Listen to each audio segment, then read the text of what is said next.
Good morning, everyone. Today, I would like to talk about a debate between recession and inflation. People generally hate inflation. It's seen as stressful and unfair. Despite economists suggesting that a little inflation can be beneficial and sign of a thriving economy, about half of recent surveyed Americans couldn't identify a single positive aspect of inflation. This dislike might even surpass the fear of a recession, according to Neil Kashkari, the governor of the Federal Reserve Bank of Minneapolis. Kashkari's point is quite interesting. Some low-paid service workers who are accustomed to handling recessions by relying on their social networks for support find inflation more challenging. Inflation impacts everyone within their network, making it harder to cope. However, finding concrete evidence that high inflation makes it more difficult to get support is tricky. For instance, the share of people saying they would rely on friends or family for a $400 emergency expense did decline from 10% in 2019 to 8% in 2021, but it recovered even while inflation remained high. This suggests that other factors might be influencing people's coping strategies. The broader question is how to balance the trade-offs between unemployment and inflation. While US inflation has fallen rapidly without significant harm to the labor market so far, the Federal Reserve might face tough decisions to bring it down to its 2% target.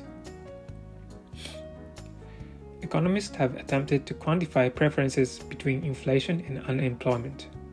A study by David Branchflower and his colleagues examined how these factors affected happiness in Europe from 1975 to 2013.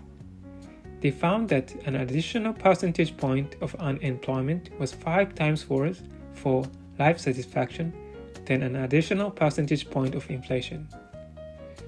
More recent studies reflect a heightened concern about inflation, likely due to its high levels and a tight labor market.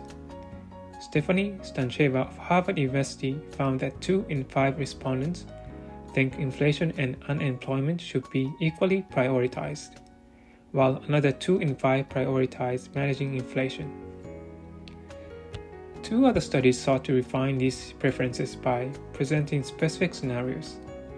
One study by economists at the Federal Reserve Board indicated that people would tolerate only a 0.6 percentage point increase in unemployment to reduce inflation by a percentage point. In contrast, another study by Sancheva and her co-authors found a much greater distaste for inflation. This discrepancy between these findings could be due to differences in the scenarios presented or the timing of the surveys. For instance, the study showing greater hatred for inflation surveyed people when actual inflation was lower, possibly reflecting cumulative frustration with prolonged high inflation. What do these findings mean for policy? Generally, while people express clear preferences when asked, they are not eager to accept trade-offs. Optimistic consumers tend to expect both low unemployment and low inflation.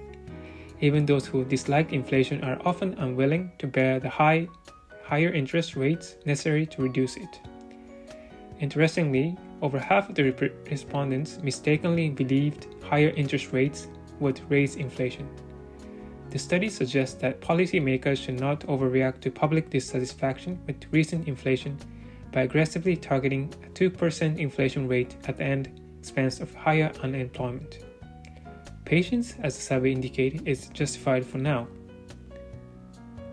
In conclusion, while people generally hate inflation, they are not willing to face the higher unemployment that strict inflation control might bring. Policymakers must balance these preferences, recognizing that public sentiment leans toward avoiding unemployment, even if it means tolerating slightly higher inflation for longer. Thank you for listening.